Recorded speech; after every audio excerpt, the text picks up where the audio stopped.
Everyone, welcome to the channel Mystic Tarot. मैं weekly reading के साथ मौजूद हूँ और आज हम देखेंगे कि एरीज़, लियो और सजिटेरियस इनके लिए क्या सिचुएशन है अपकमिंग वीक में, जो कि 20 सितंबर से स्टार्ट होने जा रहा है, मंडे 20 से। साल तकरीबन ख़त्म होने लगा है, आखिरी 3 महीने जो हैं वो बस बाकी हैं। मैं चाहूँगी कि आप इस साल की जो ईयरली रीडिंग जो मैंने की थी आप वो ज़रूर देखें, सो दैट एंडिंग नोट क्या होगा इस साल का वो आपके सामने रहे। मोर ओवर, अगर आपने मंथली रीडिंग या मिड मंथली नहीं देखी है तो वो भी ज़रूर देखें ताकि आपको सिचुएशन का सही से अंदाज़ा हो सके। तो स्टार्ट करते हैं विद द एरीज़ और देखते हैं कि एट द मोमेंट क्या है जो कि आपके सामने मौजूद है और जो कि इस वीक में क्या चीज़ें हैं या क्या इवेंट्स हैं जो प्ले होने जा रहे हैं। सो हफ्ते के हर दिन के लिए एक कार्ड होगा। रीडिंग को लाइक करना, चैनल को सब्सक्राइब करना मत भूलिएगा। So beginning of the reading, tower, hangman, Queen of Pentacles, Ace of Swords, Six of Swords, Four of Swords और Two of Cups। अच्छा जी, कुछ अच्छी बातें हैं, कुछ थोड़ी ज़रा डिफ़िकल्ट चीज़ें यहाँ पे नज़र आ रही हैं। एक बात जो कि बहुत ही क्लियर है वो ये कि आपको इस बात का बहुत अच्छे से अंदाज़ा हो चुका हुआ है कि मामलात को और चीज़ों को आपने रूल्स के अकॉर्डिंग लेके चलना है, ठीक है। और जहाँ पे ज़रूरत है वहीं पे एफ़र्ट लगानी है, बेजा ज़ोर आजमाई नहीं करनी है। और आप ये देखेंगे कि चीज़ें जो हैं वो आहिस्ता आहिस्ता अपनी अपनी जगह पे ख़ुद ही फ़िक्स होना शुरू हो जाती हैं या सेटल होना शुरू हो जाती हैं। हालात आहिस्ता आहिस्ता सेटल होना शुरू हो जाते हैं। लेकिन अगर हम अननेसेसरी चीज़ों को पुश कर रहे हों अननेसेसरीली, तो उससे ये होता है कि चीज़ें तो अपनी जगह पे उसी मोमेंटम में होती हैं जिस मोमेंटम में लिखा गया है, फेटेड है। लेकिन हम जब ज़ोर लगा रहे होते हैं, खामखा के इंसिस्ट कर रहे होते हैं, तो हम अपने आप को एंग्जाइटी में डाल रहे होते हैं। लेकिन यहाँ पे जो मामलात हैं वो ऐसे नज़र आ रहे हैं जिसमें एरीज़ लोग जो हैं अब पुरसुकून हैं, ठीक है। वो जो एंग्जाइटी थी वो फैक्टर जो है वो काफ़ी हद तक यहाँ पे कम होता हुआ नज़र आ रहा है। So beginning of the reading tower के साथ है मंडे वाला दिन थोड़ा हैपनिंग हो सकता है। किसी छोटी से छोटी बात से लेके जिसके अंदर आप ये कह लें कि कोई इंस्ट्रूमेंट ख़राब हो गया, फ़ोन ख़राब हो गया, कोई डिवाइस ख़राब हो गई, गाड़ी में कोई ख़राबी आ गई, घर के ऑफिस के इलेक्ट्रिसिटी में कोई प्रॉब्लम आ गई, कहीं आग से कुछ हो सकता है, आपको अपने आप को महफूज रखने की ज़रूरत होगी। छोटे मोटे शॉक्स जो हैं या एक शॉक जो है वो हो सकता है जो कि आपको हो। साथ ही साथ कुछ चीज़ें हैं जो कि फ़िज़िकल लेवल के ऊपर हो रही हैं, लेकिन कुछ यहाँ चीज़ें हैं जो कि मेंटल लेवल के ऊपर भी हो रही हैं। सो मंडे वाले दिन कुछ मेंटल शॉक भी मिलता हुआ, अनएक्सपेक्टेड न्यूज़ भी मिलती हुई नज़र आ रही है। अब आप कौन सी कैटेगरी में फॉल करेंगे, फ़िज़िकल इम्प्लीमेंटेशन वाली या मेंटल, ये आपके साथ है। लेकिन बहरहाल कुछ ना कुछ ऐसा इफ़ेक्ट जो है वो ज़रूर है जो कि टावर के साथ मौजूद है, जिसका की पॉइंट जो है वो अनएक्सपेक्टेड इवेंट है कोई भी। तो मंडे का दिन जो है इस दौरान जो है वो ये होता है कि आप अपने नर्व्स को कंट्रोल में रखें, ठीक है। सबसे ज़्यादा ज़रूरी चीज़ यही होती है कि आप अपने नर्व्स को कंट्रोल में रखें, हाइपर मत हों, एंग्जाइटी में मत आएँ और ये बात मान लें कि ये एक ऐसा इवेंट है या होगा जिससे आप बच नहीं सकते हैं बहरहाल, और आपको उसके साथ ही चलना है और आपको उसके साथ ही मामलात को लेके आगे बढ़ना है। ट्यूसडे का कार्ड जो है हैंगमैन का कार्ड है, ये बिल्कुल इसी के साथ कनेक्टेड हो सकता है, टावर के साथ, कि कोई ना कोई बात ऐसी पता चले, कोई ना कोई चीज़ ऐसी हो जो कि अब आपको मजबूर कर दे ट्यूसडे वाले दिन कि आप अपनी पोजीशन के ऊपर, अपने स्टैंड के ऊपर बस खड़े रहें और उसमें क्या ऑप्शंस हो सकती हैं और क्या और सॉल्यूशंस हो सकते हैं वो आपको उस दिन फाइंड आउट करने होंगे। फॉर एग्ज़ाम्पल अगर गाड़ी ख़राब हो गई है या गाड़ी या किसी और चीज़ में कोई ख़राबी हो गई, अब चीज़ों के लिए कामों के लिए क्या मामलात और हो सकते हैं जो कि करें। अगर कोई आपका हेल्पर जो है वो या एम्प्लॉई जो है वो आपको छोड़ के चला गया, तो अब आपको फिगर आउट करना है कि क्या करना चाहिए आगे। क्वीन ऑफ पेंटिकल्स का कार्ड है, आप अपनी जगह पे अच्छी पोजीशन के अंदर नज़र आ रहे हैं और ना सिर्फ बेसिकली आप ये कह लें कि ये ऐसा है कि जैसे प्रॉब्लम होने के बावजूद आप रिलैक्स मोड के अंदर रहेंगे, प्रॉब्लम होने के बावजूद आपकी पोजीशन जो है वो स्टेबल रहेगी, जो कि आप वेडनेसडे को यहाँ पे आप महसूस करेंगे कि जो भी हफ्ते के आगाज़ में जो भी बातें हुई हैं, still I am sitting very comfortably. So S of swords का कार्ड है थर्सडे वाले दिन। अगेन कोई रियलाइजेशन हो सकती है, रेवलेशन हो सकती है, कोई फ़ोन करके, एसएमएस के थ्रू, किसी चैट में कहीं ना कहीं आपको कोई ना कोई इन्फॉर्मेशन किसी अंदाज में मिलती हुई नज़र आ रही है, जो कि आप ये कह लें कि आपको नई बातें समझाएगी, नए आइडियाज़ देगी, नई कोई बात होगी ऐसी जो कि फिर आगे कंटिन्यूटी जिसकी रहेगी। 6 ऑफ सोर्ड का कार्ड है जो कि एस ऑफ सोर्ड्स के साथ ही है। कुछ लोगों को ये बात जो है रिलेशनशिप में हो सकती है कि आपको कोई बात अपने किसी पर्सन के बारे में बात पता चले, और क्योंकि यहाँ पे एक मूविंग ऑन का कार्ड मौजूद है कि आप सूरत हाल में से फिर बाहर मूव कर रहे हो, आगे बढ़ना शुरू हो गए हो। वैसे भी फ्राइडे का दिन जो है वो ट्रैवलिंग पॉइंट ऑफ व्यू से इम्पॉर्टेंट हो सकता है। अगर आपको ट्रैवल करना है तो ये एक अच्छा दिन होगा। इसके बाद जो सैटरडे है 4 ऑफ सोर्ड, ये आप रेस्ट करते हुए नज़र आ रहे हैं। उसकी एक वजह ये हो सकती है कि फ्राइडे को काफ़ी दिन हेक्टिक हो सकता है कि रहे आपके लिए, और फिर सैटरडे का दिन जो है चीज़ों के बारे में सोचते हुए, अपने आप को रेस्ट देते हुए, फ़िज़िकली भी मेंटली भी। और एक और जो बात हो सकती है वो ये कि जो आपको थर्सडे को पता चला है वो कुछ ऐसा हो सकता है जो कि आपको इमोशनली इफ़ेक्ट करे, और इसका इफ़ेक्ट जो है वो अगले 2 दिन आपको महसूस होता रहे। हफ्ते का एंड जो है वो बहुत अच्छे नोट के ऊपर हो रहा है। 2 ऑफ कप्स है।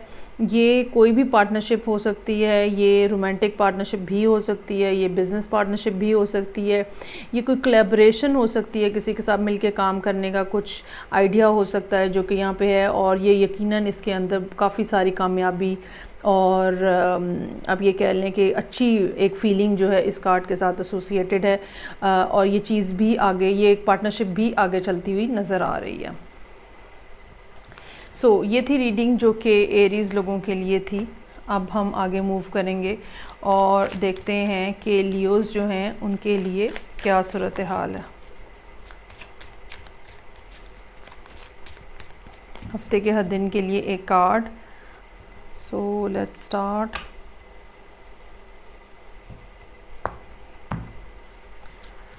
अच्छा जी, मंडे से मैं कार्ड्स जो हैं वो अपराइट ही ले रही हूँ, अगर मैंने डेक उल्टा भी पकड़ा हुआ है तो। सो मंडे से death, temperance, wheel of fortune, then I have 7 of cups, king of wands, 10 of swords और एम्प्रेस का कार्ड मौजूद है यहाँ पे। अच्छा जी, 2 तरह की यहाँ सिचुएशंस नज़र आ रही हैं। एक तो बिल्कुल इस किस्म के मामलात मौजूद हैं जो जहाँ पे थर्ड पार्टी की इंडिकेशन है। सो कोई ना कोई लियोज़ जो ऑलरेडी किसी कपल में हैं, मतलब ऑलरेडी कपल हैं, लेकिन कोई थर्ड पार्टी जो है वो इस वीक में आप ये कह लें कि सामने आती हुई नज़र आ रही है। और इसमें जो लियो है उसके साथ कोई ना कोई एयर साइन जो है वो इन्वॉल्व है, और ये एयर साइन जो है ये इस महीने या सॉरी इस हफ्ते में ये बात उनके सामने आ जाएगी बेसिकली। सो हफ्ते का आगाज़ ही डेथ के कार्ड के साथ हो रहा है, चीज़ों का ख़ात्मा, ठीक है, कुछ ना कुछ एंड हो रहा है, कुछ चाहे अब ये कितना पुराना था जो एंड हो रहा है, चाहे 2 हफ्ते पुराना था, चाहे 2 साल पुराना था, इट डज़ंट मैटर, लेकिन कुछ ना कुछ एंडिंग हो रही है यहाँ पे। और जब भी एंडिंग होती है हमेशा उसके बाद एक ट्रांजिशनल टाइम पीरियड आता है और उसके बाद ही फिर नई कोई चीज़ें स्टार्ट होती हैं। सो यहाँ पे भी डेथ, टेम्परेंस और व्हील ऑफ फॉर्चून तीनों मेजर आर्काना जो है वो एक तरतीब से आ रहे हैं, और मंडे, ट्यूसडे, वेंसडे। और ये बात ये बताई जा रही है कि कुछ एंड हो रहा है आपकी ज़िंदगी के अंदर, और उसके बाद अब आपको सब्र, हौसला, तहम्मुल, बर्दाश्त, ठीक है, अपने अंदर रखनी है, पेशेंस अपने अंदर रखनी है, अपने दिल को बड़ा करना होगा। और कुछ मामलात ऐसे हो सकते हैं जहाँ पे आप लियो के साथ बेसिकली ज़्यादती हो रही हो, या ये वाइस वर्सा भी हो सकता है। सो अपने दिल को आपको बड़ा रखना है, और अगर आपकी तरफ से ज़्यादती हो रही है तो आपको डेफिनेटली उसको काउंटर करने की ज़रूरत है, उसको टेक केयर करने की ज़रूरत है। व्हील ऑफ फॉर्चून जो है वो वेंसडे को मौजूद है, जिसका मतलब ये है कि जो मामलात शायद पिछले वीक में से स्टार्ट हुए हैं और मंडे और ट्यूसडे जो है वो उसी सूरत हाल में गुजरेगा, तो वेंसडे के बाद जाके फिर सिचुएशन के अंदर आहिस्ता आहिस्ता कुछ चेंज आएगा। वो चेंज क्या होगा, वो थर्सडे वाले दिन का कार्ड्स 7 ऑफ कप्स का है। एक क्लैरिटी होगी, कुछ मामलात के ऊपर अंडरस्टैंडिंग आपकी बेहतर होती हुई नज़र आ रही है। ये याद रखिएगा कि जब भी कोई ख़राबी होती है तो कोई भी एक्शन लेने से पहले अपनी जो अंडरस्टैंडिंग है उसको, या आप ये कह लें कि असल मामला हुआ क्या है, इस बात को समझना बहुत ज़रूरी होता है।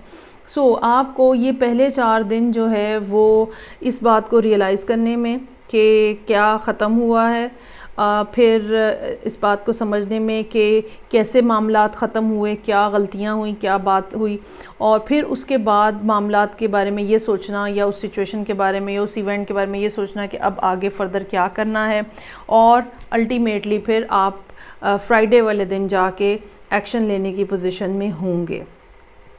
सो हफ्ते का स्टार्ट जो है वो बिल्कुल एक ही नोट के ऊपर गुजर रहा है, जिसका मतलब ये है कि लियो ज़हनी तौर पे एक ही मामले के अंदर इन्वॉल्व होंगे। ये मतलब इसका हरगिज़ नहीं है कि आप कोई और काम नहीं कर रहे। फॉर एग्ज़ाम्पल, अगर आपके रिलेशनशिप के अंदर कोई ख़राबी है तो ये बिल्कुल मुमकिन है कि आपका काम के हवाले से, जॉब करते हैं, पढ़ाई करते हैं आप, या बिज़नेस है आपका, ठीक है, उसके हवाले से सूरत हाल बस जिस रूटीन में चल रही है, नॉर्मल सही वो चल रही है, लेकिन मेंटली या इनसाइड द हार्ट आप ऑक्यूपाइड हैं इस मामले की वजह से। सो यहाँ पे आपकी पोजीशन में तब्दीली आ रही है फिर फ्राइडे वाले दिन, जहाँ पे आप एक दफ़ा दोबारा अपने एक्शन में नज़र आएंगे, या आपको समझ लग जाएगी कि अच्छा अब मुझे करना क्या है। 10 ऑफ सोर्ड्स का कार्ड है, ये बिट्रेल को शो करता है, एक्सट्रीम लेवल बिट्रेल को शो करता है, और ऐसा बिट्रेल जिसकी तकलीफ़ आप अपने रूह की गहराइयों में महसूस करते हो। इंतहाई शदीद पेनफुल चीज़ है ये। और ये बात जो है बेसिकली आप ये समझ लें कि आप देखने की पोजीशन में ही असल में तब होंगे कि कितनी बड़ी ख़राबी हुई है। तो ये आपको फ्राइडे और सैटरडे के दिन जो है वो बेसिकली आपको पता चलेगा कि मामलात जो हैं वो किस दर्जे में ख़राब थे, मामलात या ये कि आपके ताल्लुकात जो हैं वो कितने ज़्यादा डिस्टर्ब हो चुके हुए थे। आपको शायद तब सही पूरे तरीके से रियलाइजेशन जो है वो तब होगी। एम्प्रेस का कार्ड मौजूद है। बिल्कुल ऐसा हो सकता है कि आप किसी एयर साइन के साथ डील कर रहे हो, लिब्रा हो सकता है, एक्वेरियस हो सकता है, और ये ऐसा हो सकता है कि लियो जिनके साथ डील कर रहे हैं वो आगे किसी और जगह पे इन्वॉल्व हों, और यही वजह है कि आपको एक शदीद बिट्रेल की फ़ीलिंग जो है वो यहाँ पे मौजूद है। ये इस वीक की सूरत हाल है for Leos. I really feel के काफ़ी पेनफुल है, और अब मैं आगे मूव करती हूँ, देखते हैं कि सजिटेरियस लोगों के लिए क्या सिचुएशन है। मेरा ये ख़्याल है कि ये मामला बहुत देर तक लियोस के लिए नहीं लटकेगा। ऑलरेडी चीज़ें तो ख़त्म होने वाली हैं, और ये भी एक बात हो सकती है कि आपकी रियलाइजेशन नहीं हुई कि चीज़ें जो हैं वो ख़त्म हो रही हैं या ख़त्म हो चुकी हैं। ओके जी, अब हम देखते हैं फॉर सजिटेरियस वीकली रीडिंग है मंडे से, जो वीक अभी स्टार्ट होने जा रहा है 20th से। सो नाइट ऑफ पेंटिकल्स के साथ रीडिंग का आगाज़ हो रहा है। अगेन टेम्परेंस का कार्ड यहाँ पे उसी जगह पे मौजूद है जहाँ पे लियोज़ के लिए था, और व्हील ऑफ फॉर्चून का कार्ड भी वहीं पे है और रिपीट हो रहा है। इसका मतलब क्या है? इसका मतलब ये बेसिकली होता है कि कोई ऐसे इवेंट्स जो हैं एस्ट्रोलॉजिकली, कोई ऐसे इवेंट्स बन रहे हैं जो कि लियोज़ को भी डिस्टर्ब कर रहे हैं और सजिटेरियस को भी डिस्टर्ब कर रहे हैं, जिसमें से एक बहरहाल जुपिटर की मौजूदगी जो है वो यहाँ पे प्रोमिनेंटली नज़र आ रही है। और जुपिटर जो है वो पूरे तरीके से कैप्रिकॉर्न के अंदर जो है मूव हो चुका हुआ है। सो ओहो, 10 ऑफ सोर्ड्स अनदर टावर का कार्ड भी है। तकरीबन तीनों फायर साइंस जो हैं वो कमो बेश एक ही तरह की सिचुएशन के अंदर जो हैं वो मौजूद हैं। अच्छा जी, यहाँ पे जो सिचुएशन है फॉर सजिटेरियस, आपके लिए सबसे पहली एडवाइस जो है वो गो स्लो की है। जल्दी नहीं करने की ज़रूरत, चीज़ों को सहज सहज के चलाने की ज़रूरत है, मामलात को केयरफुली देखने की ज़रूरत है, केयरफुली डील करने की ज़रूरत है। हालांकि इनसाइड योर सेल्फ आपका दिल है कि बस आप किसी तरह हेड ऑन जंप लगा दें और बस एकदम से सब मामला ठीक हो जाए, ऐसा नहीं होगा। चीज़ें जो हैं वो ग्रेजुअल पेस में ठीक होंगी। ये बात समझने की ज़रूरत है कि ख़ास तौर पे वो लोग जो कि सजिटेरियस असेंडेंट हैं, उनको ये बात समझने की ज़रूरत है कि जुपिटर की मौजूदगी कैप्रिकॉर्न के अंदर उनके लिए बिल्कुल अच्छा साइन नहीं है। सो डिफ़िकल्टीज़ और हिंड्रेंसेस वो देखेंगे अभी कुछ टाइम पीरियड के लिए। सो अपनी पेस को स्लो रखें मंडे वाले दिन, लेकिन ये स्लो पेस जो है ये गारंटी है इस बात की कि जोन से भी कदम आप उठाएंगे, जोन से भी माइलस्टोन आप क्रॉस करेंगे, वो आपके लिए आपको सक्सेस की तरफ ही लेके जा रहे होंगे। टेम्परेंस का कार्ड है, यकीनन कुछ ना कुछ बात ऐसी हो सकती है जो कि इस दिन ट्यूसडे वाले दिन आपका सब्र आजमाए, पेशेंस आपको दिखानी पड़े। ये चूँकि डेली रीडिंग का कार्ड है तो बिल्कुल ऐसा हो सकता है कि कोई क्लाइंट आपको ऐसा मिल जाए, कहीं घरेलू मामलात के अंदर किसी सिबलिंग के साथ, पेरेंट्स के साथ आपको कुछ ना कुछ सब्र और बर्दाश्त के साथ जो है वो मामलात को चलाना पड़े। व्हील ऑफ फॉर्चून का कार्ड है, यहाँ पे सूरत हाल में बेहतरी आएगी, ठीक है, और चीज़ों के अंदर तब्दीली आएगी, लेकिन वो अपनी पेस के ऊपर आएगी, एकदम से कुछ नहीं हो जाएगा। ये बात समझ लें आप। आपको कोई भी चीज़ पुश करने की, कोई भी इवेंट को, किसी भी चीज़ को, किसी भी शख्स को पुश करने की ज़रूरत नहीं है। किंग ऑफ कप्स का कार्ड है यहाँ पे थर्सडे वाले दिन। अच्छा, वैसे तो ये वाटर साइन है, ठीक है, कुछ हो सकता है कुछ लोग वाटर साइन के साथ डील कर रहे हो, लेकिन मुझे ये लगता है कि ये यहाँ पे बेसिकली रिप्रेजेंट कर रहा है सजिटेरियस को। सो यहाँ से चलने के बाद जब तक आप यहाँ पहुँचे हैं, 3-4 दिन गुजर गए हैं और आपने सब्र और हौसला और सुकून और पेशेंस और अक्लमंदी के साथ चीज़ों को चलाया है। ये कार्ड जो है यहाँ पे हमें ये बता रहा है कि आपकी मामलात के ऊपर बहुत गहरी नज़र है, और चाहे कितनी ही चीज़ें हैं जो कि आपके सामने हैं, लेकिन आप खामोश हैं, कोई एक्शन नहीं ले रहे हैं, ठीक है, या ये कह लें कि जो चीज़ें आप महसूस कर रहे हैं वो आपने अपने अंदर ही रखी हुई हैं, आप उसको रिएक्शन नहीं उसका कोई भी दे रहे हैं। हालांकि आपकी फीलिंग्स जो हैं वो इस टाइम के ऊपर काफ़ी ज़्यादा हाइटेंड है, इमोशंस काफ़ी ज़्यादा हाइटेंड हो सकते हैं, लेकिन एक जिसे कहते हैं ना काम किस्म का डिमीनर होता है, वो आपने मेंटेन किया हुआ है। सो 10 ऑफ सोर्ड्स और टावर का कार्ड है, किसी भी पर्सन की तरफ से ये हो सकता है, डजंट नेसेसरी कि ये कोई ऐसा शख्स हो जो कि आपके साथ लव रिलेशनशिप में हो, ये आपके करियर से रिलेटेड मामलात में, कारोबार में, जॉब की जगह पे कोई भी शख्स हो सकता है जो कि आपको, जिसने आपके साथ धोखा दिया है, झूठ बोला है, छोटे से छोटे दर्जे से लेके बड़ी से बड़ी बात तक कोई भी बात जो है वो मुमकिन है। लेकिन ये बिट्रेयल जो है ये सडनली आपको एक जैसे रियलाइजेशन है, और उसके ऊपर फ़ौरन एक्शन भी होता हुआ नज़र आ रहा है, और चीज़ें जो हैं वो बिल्कुल एकदम से फिर एंड हो रही हैं। हालांकि हो सकता है कि आप इस पर्सन को काफ़ी लंबे अरसे से जानते हों, काफ़ी देर से आप इसके साथ या तो काम कर रहे हैं या दोस्ती है या रिश्तेदारी है, जो भी ताल्लुक़ अब आपका इनके साथ था, तो वो एक लंबी ड्यूरेशन के लिए यहाँ पे नज़र आ रहा है। लेकिन जैसे ही आप रियलाइज़ करेंगे कि आपको धोखा दिया गया है, चीज़ें फ़ौरी तौर पे हो सकता है कि आपको एक्शन लेने की भी ख़ुद ज़रूरत ना पेश आए, कुदरत आपके बिहाफ़ के ऊपर चीज़ों को सेटल कर दे। कुछ ना कुछ नेगेटिव एनर्जी यहाँ पे तीनों फायर साइंस जो हैं वो नेगेटिव एनर्जी के साथ यहाँ पे डील करते हुए इस हफ्ते में नज़र आ रहे हैं, और ना सिर्फ डील कर रहे हैं बल्कि वो उसको आसानी से अपनी लाइफ से किक आउट भी कर रहे हैं, which is a very good thing. अच्छा जी, ये रीडिंग थी सजिटेरियस लोगों के लिए। फ़ीडबैक का मुझे इंतज़ार रहेगा। मैं आपसे नेक्स्ट रीडिंग के साथ फिर मिलूँगी, तब तक के लिए अपना बहुत ख्याल रखिएगा। खुदा हाफिज़।